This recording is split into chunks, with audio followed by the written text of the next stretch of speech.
What's your name? I forgot your name. I'm sorry. What's your name? Sir, Raviraj. Sorry? Raviraj, Raviraj. Ravi Raj. Ravi, Yes, sir. the thing is that people see the end result. Okay. So now, before we come to the mentality, I would request you to rewind back. Okay. Before that person became that strong, rigid, strong, able to survive anything mentality, there was a journey here. Now, this is exactly what you also as an individual will have to do before you reach that stage. It is not a magic, right? I can't wake up today and then run 10 kilometers if I never run. You with me on this? What I'm trying to get here? Yes, sir. Exactly, exactly. Yeah.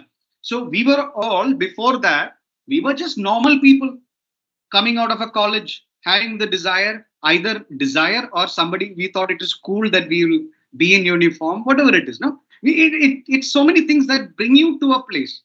So we all reached there, whether it was real passion or it looked cool, whatever it is. But we come to a moment of reality when you get into the academy. Now here, there is a slow process. So I'm going to just visually say that strong mentality is here, and this is the summit of the peak. Okay, you need the strength to climb this, but you're at the bottom of it. It needs many characteristics, not just physical but mental. Okay, the person who comes to an academy, they start with smaller obstacles to cross, smaller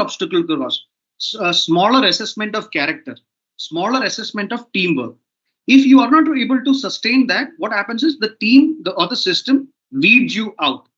Okay. Now, why does it weed out that person? Because either the person is naturally not possible, this is not in their head to do it. And even if they had it in their head, they are not willing to overcome that obstacle in their head. So what I mean is, you and I are running, let's say, 5 kilometers. Believe me, you and I will both have the pain when we cross, let's say, 1-2 kilometers. The pain starts for both of us, but one of us will decide whether you will bear the pain to meet the end. There is no difference. It is just a mental thing that both of us have the pain, and it is not that your pain is more than mine or anything like that. But we are making a conscious call in our heart and in our mind, and saying in our heart we make that call. We tell our mind, listen, I'm not going to give up. It pains me, but I need to reach that obstacle. So smaller elements like this in life, when they get weeded out, people who chose not to fight but to raise their hand and say, "Humse nahi hoga," because this is an easy way out. So the ones who chose incrementally to take that pain and little more pain next day, and even lot more pain the next day, slowly got taught in the value system that the army had to offer. We understand what it means when people say duty. The word duty is, I don't know, yeah, people don't understand these concepts. It's very loosely used.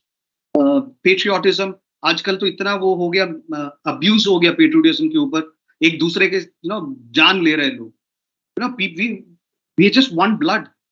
We are in this entire region, we are one blood, right? So people have lost track. Religions have come into the crossroads, and people are fighting. Mine is better. This has become very weird. So there is a pristine value system we should have as a nation and as an individual also, which are very easy. Yeah, it's commonsensical thing, good things to do. So people who have slowly challenged and grown and overcome those obstacles are the ones who have managed to reach the summit. And when suddenly somebody meets, yeah, either milte hai na, they forget the failures. And that's also story with entrepreneurship or anything for that matter. Na? An artist, you take anyone, the hours that they have practiced. So what is that? How do you reach there? Bro, it is not an overnight. Let's be very clear. It is the willingness that you have. It's like a seed in your heart that you plant and say that I will face more and more difficulties in my life, but I'll keep my heart and soul open and embrace all the challenges, because that's the path I have to go.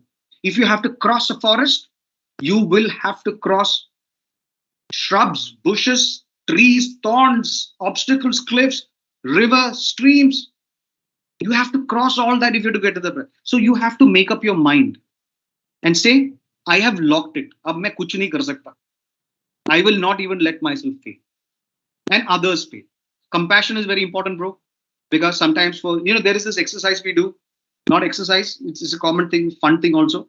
Imagine I take 10 of you out there and you all volunteer to join this game. And I give you a big coconut or a big log, heavy log, and I tell all of you to hold it up. And initially you will all hold. And सब बोलेगा यार हम सब भाई है, हम सब बहन है, ये सब बोलते हैं. We are all very good. We are team players. They use all these fancy words, and you test them. You put them there, na, and they will hold it. And suddenly you will find these people who are slowly touching it.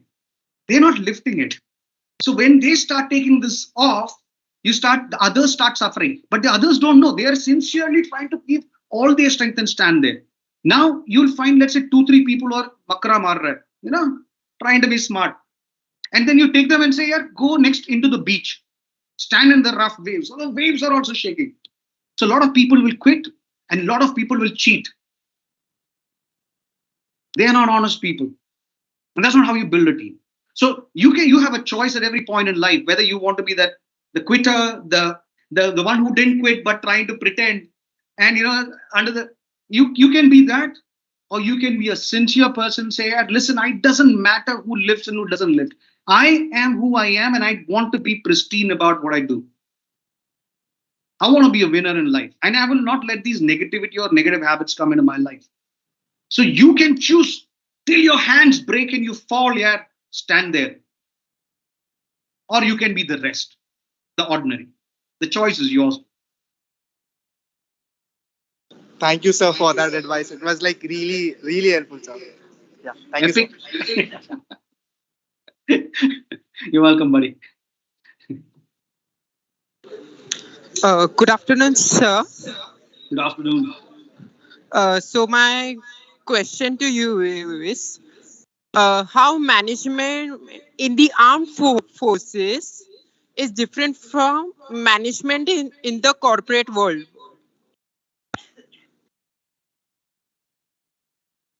Yeah.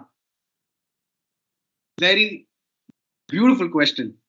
Let me at the outset say I don't know the answer very clearly, but I'm trying to make an attempt. It's such a powerful question that you've asked. It would need a research team to differentiate these two. Okay? But I'm going to make a sincere attempt here, and you will have to forgive me if I make mistake. All right. So your question says that how is the management of the armed forces as an organization and the corporate differ? That's right. We're both on the same page on that. Okay, so I'm going to just put it here. Armed forces and corporate. I'm going to draw a line and I'm going to say what? I guess the first and foremost thing is the objective. Let's take layers. Okay? What does a company stand for and what does an armed force stand for? The armed forces stand for, it's not a profit, it's a not-for-profit organization. How they fancily say to save tax, no? So this is a different thing. This is the true stuff. This is not for profit. This is 100% service organization. Whereas the other corporate is business oriented, and business is a great thing. They solve different challenges, but the way they are able to do it is because they need to make money and profit drives them. Here, the government and all of you sitting here will tomorrow pay a lot of tax, which will allow your soldiers to have better weapons. So you fund your army. We are on a fund. We are on a mission, but you as citizens, when you pay tax, you get a better army. If you don't pay tax, then what happens is we'll get the ones that don't fire when we need to fire. So the basic concept is that. The first part is the alignment and what we work for. So this is for profit. This is not for profit. This is to people who are motivated. So let's come to the people now. Just as a subclause in this is that in the corporate, everybody, you and I, when I work in a corporate, when I've worked in a corporate, what is my intention? My intention is either the job that excites me or the money that excites me. It's just mostly these two things, right? That drives me. That's how people come here. It's a short-term commitment in corporate. All I'm thinking is, ये छोड़ के मुझे दूसरा जगह जाएगा तो और पैसा मिलेगा. ये छोड़ के मैं इधर गया तो और पैसा मिलेगा. तो ऐसे करते रहते हैं. Leapfrog. But people who come to army, it's a different mindset that they hold. They see service as the most important thing. I and my brothers and sisters are sworn to protect you. You're standing there, you're the most important guy, man. In our life, everybody sitting there, we serve you. We are your army. We are here to protect. Somebody has to stand up there and do that job. So it is us who have volunteered because we love the fact that this is mother for us. So we are a different type of people. So that is what drives us, not the profit, not the leapfrog for money and all that stuff. Service to the nation, to protect the nation and the people is what drives us. And then, of course, the adventure, the passion, they all come up. But you have to have that first component. No, otherwise, फिर तो वो हो जाता है यार, the other aspect. The second thing is that people think that army में order दे दिया तो सब कुछ हो जाता है. 100% हो जाता है. It has to be. Okay? But I'll speak from the organization that I'm from Special Forces. There, you are not going to put your teammate into a harm's way. कि यार उसको मैंने भेज दिया यार, जो मैं नहीं कर सकता ना, which any danger that I will not face it with my chest open. I will never send my person to face that danger. First, I'll be the first in line.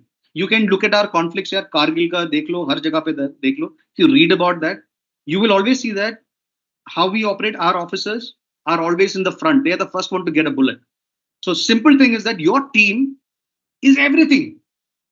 You are duty bound at the cost of your own life for the welfare of your team. The other place, I don't know. There are great companies that love each other. The team is so cohesive, care for each other and all. But that might not. The culture is a little different. Okay, getting my point. The one of the most beautiful thing about armed forces is the family concept. That is, if you are part of the armed forces, God forbid something happens to you,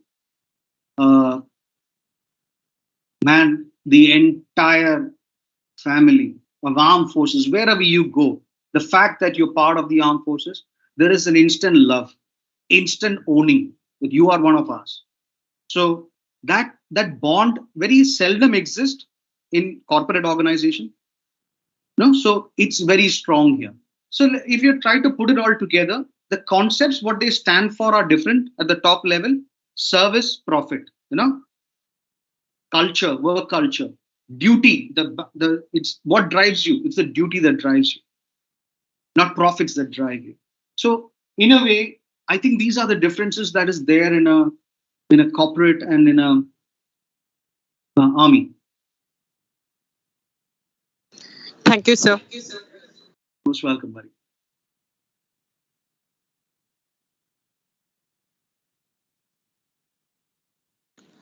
Good afternoon, sir. Good afternoon, buddy. This is Shlok on this side. Actually, I am a CDS aspirant. Hey. So I'm preparing for CDS OTA only. So it's like I'm following almost your footpaths. So yeah, I was just asking regarding an AI question. So how do you connect AI with safety?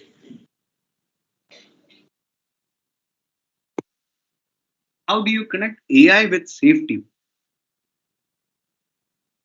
Do you have anything in mind?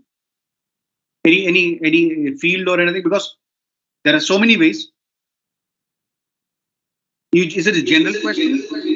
Yeah, it is a kind of a general question. So it's like AI and safety, like right now you are into it. So I was just asking you, how does AI and safety connect when it comes to your organization or your experience regarding this area of interest? Okay. So I feel, how do you become a safe driver? Let's take small examples. How do you become a safe driver? One, you get a grip on what you do, right? The other is you are able to be an attentive driver. That is inputs that are coming from outside, right? I'm just taking a very simple example. We'll scale it up to military level also. Okay, we'll scale it up to that. So a safe driver is somebody who knows the skill, and secondly is receptive of the inputs, the sensory component from outside. Clearly, we are not very attentive drivers when it comes to safety. We lose our attention. And today's autonomous or assisted autonomous or fully autonomous systems have reached a great level of sensory capabilities to take all these inputs and multiple parameters. Like women have superpower. They can think about, they can be on a call and perhaps knit. You and I will never in our life be able to do it. We can only do one thing. So there is already so much of human limitations when it comes to the complexity of inputs that we have to take. The ability of sensors to read the multiple components, whether it's your, if you have an engine that is running, when I say an AI engine that is running, to read the telemetrics from the vehicle, the traffic, the pedestrian, the signals, the speed, everything is taken into account when something like an autonomous or assisted autonomous system comes into play, which is very difficult for humans. So here, from a very small thing like driving, that is there. The second thing is, you look at the aviation industry. I'm just taking another example, aviation industry.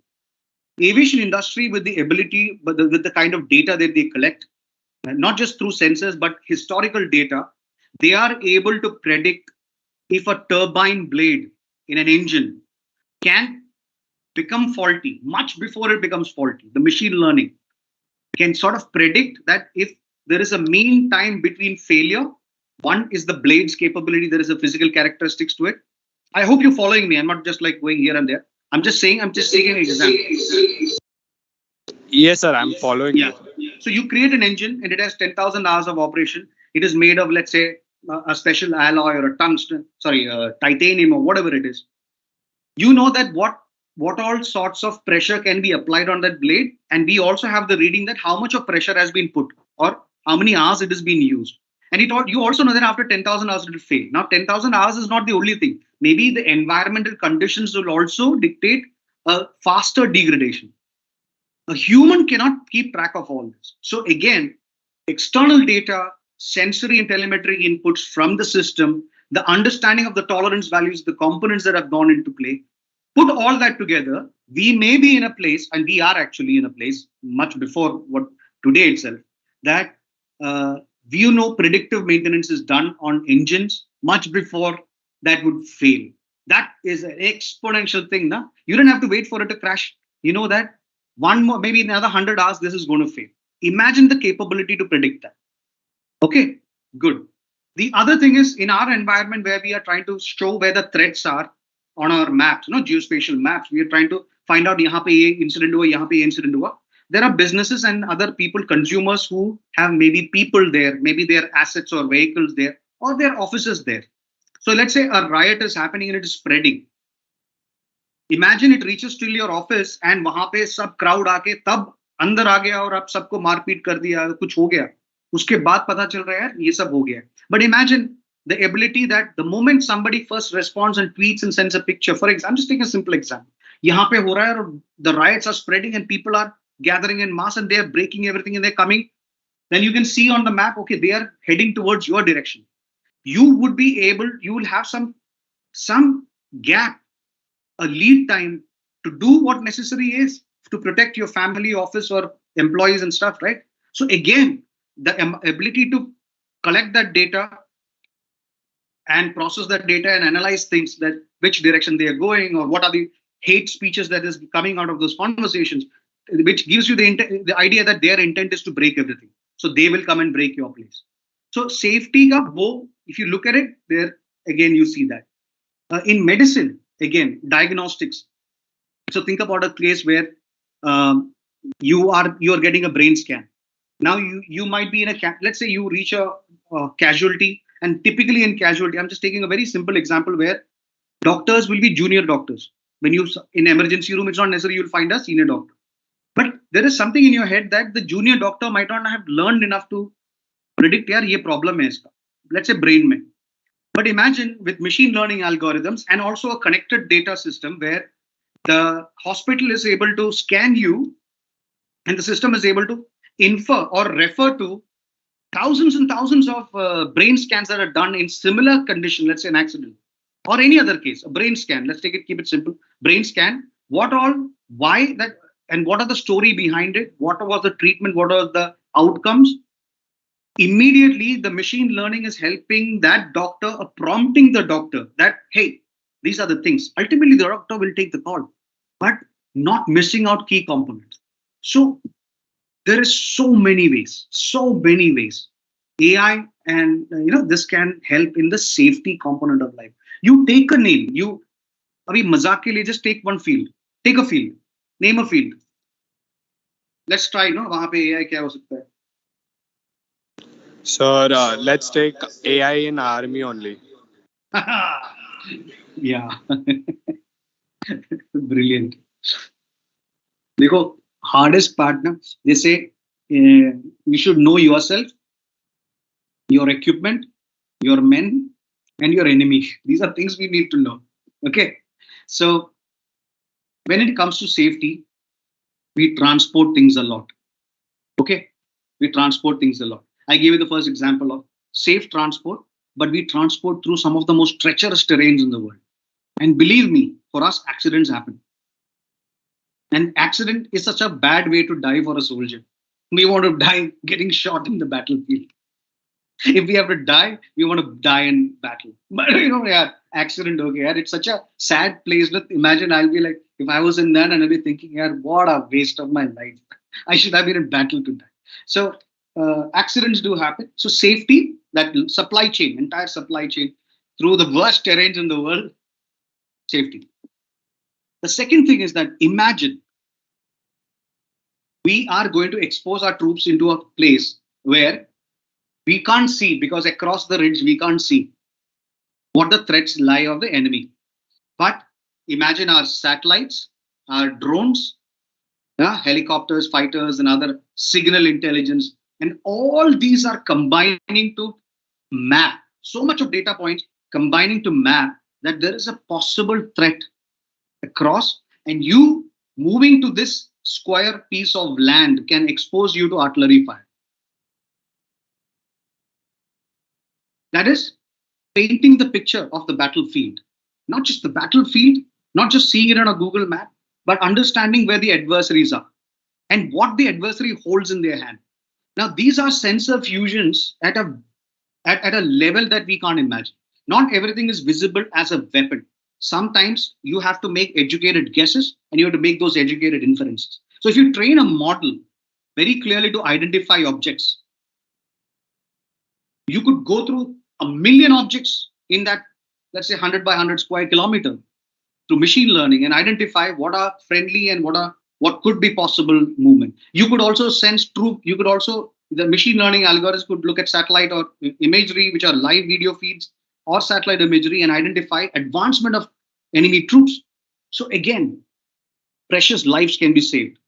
Now this works both ways. They could also have it, and they could also use it for their advantage. So yes, bro.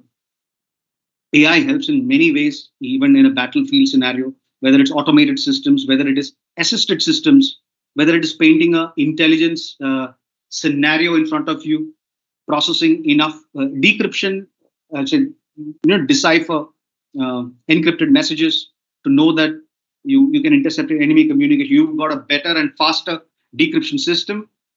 A lot of lives can be saved. Make sense to you?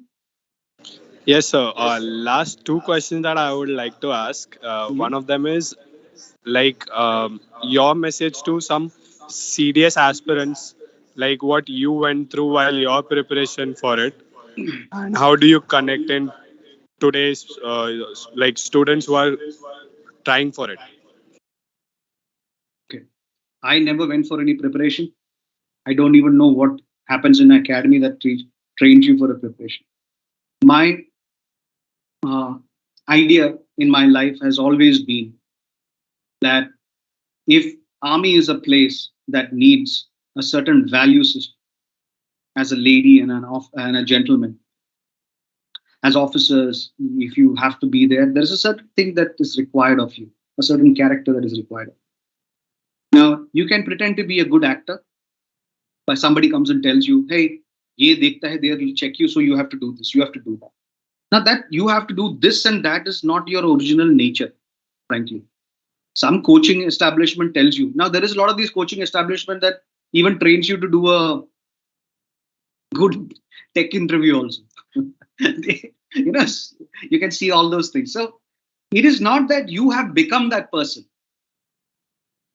You may understand questions and answers. So my advice is very simple. Yet, if you're going to army, understand what army is, what the value system it stands for. And once you understand that value system, you don't need a coach to tell you to be a good guy or a good girl. What I mean is, everybody is good and bad. अभी इसके ऊपर आजकल कुछ good bad बोलने से बहुत problem होता है. But my point is, you have to hold those higher value. Value system should be high. That's what the army expects. Either you're a lady or you're a gentleman. So if you're able to do so and imbibe those qualities and become that person, then 90% of your problem is done. Then the rest is knowledge part here, which is your mathematics and general knowledge. So my sincere advice is, please be the individual that you want to be. That organization you are going. Well, that's my always been my advice to be. If you can't change, then it is not help. Yeah, thank you for that advice, sir. I'll personally also will look You forward should. and use it. And It's one simple. last question. It's simple. It is very Yeah. simple. Yeah. One last question. Yes, One please. last question is, how can we connect your organization for as in careers, like your startup? Yeah. So how can we connect to you? So we have our website. Okay. It is cal-saig.com. All right. Charlie Alpha Lima -saig.com. I will give it to the teammates. That's the place where anybody and everybody can write to us. So we are on LinkedIn, a specialist advisor intervention group. We are not on Facebook or Instagram, but I am. But otherwise, the company is reachable in contact, like contact@CAL Charlie Alpha Lima -saig.com. So you can write to contact. You can write to the India branch, UAE, Brunei. You can go to the website and go to the contact place, and you have different options. Whatever you think of associating with. And please be advised. It's that a lot of things depends on what the company is involved in at that point in time. So sometimes it's a match, sometimes it is not a match. Okay, and we always encourage people to come out with ideas if there is something new. We are happy to assist and help people achieve those goals also. Like I said before, we are not very stuck up on the fact that people should have degrees, but we are extremely stuck upon the fact that even if they are self-taught, they are good at what they do. Proof is in, that is where the proof is. When you are able to show and solve complex problems and you have the spirit. It's not that medicine nahi ho raha. I don't like that, because we've never done that in our life. We've addressed very complex things in life. So that's one important thing I want to leave with all of you. When you are saying that it is not possible, you just left yourself in a place of darkness. If you're a winner, you will always, if you're a fighter, you will always come into situations where you have the least comfort. The best things are not achieved in absolute comfort or to your terms. It's always achieved when you overcome hurdles in the most adverse and most alien environment, against things that crush your spirit. So bear that in mind. You're going to get out into the wild now. The world is a wild place. So maintain that spirit and nobody can stop you. Okay. So you can reach out to our company in contact @cal-sage.com or through our LinkedIn specialist advisory and intervention group, or myself personally, albert.lewis@cal-saig.com. I would request that you connect with that in the other two emails. Right? This right here, available in Bombay. In Andheri, we have an office. Thank you so much, sir. Thank you for that.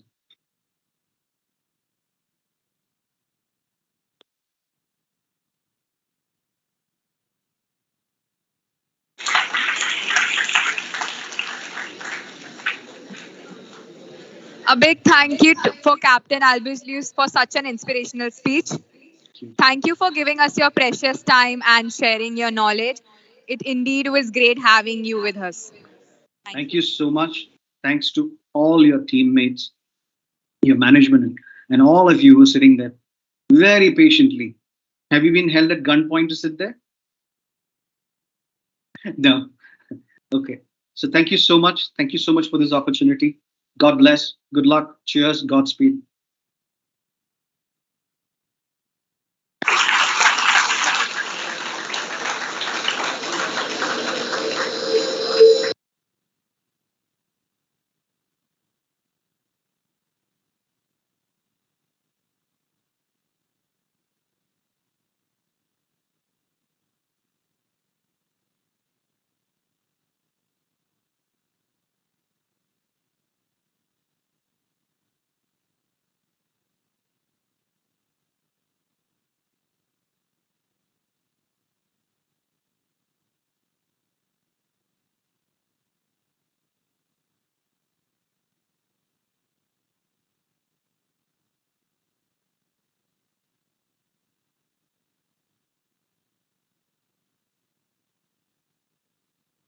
Sir, it was great having you here. Now you can leave the meeting. Thank you.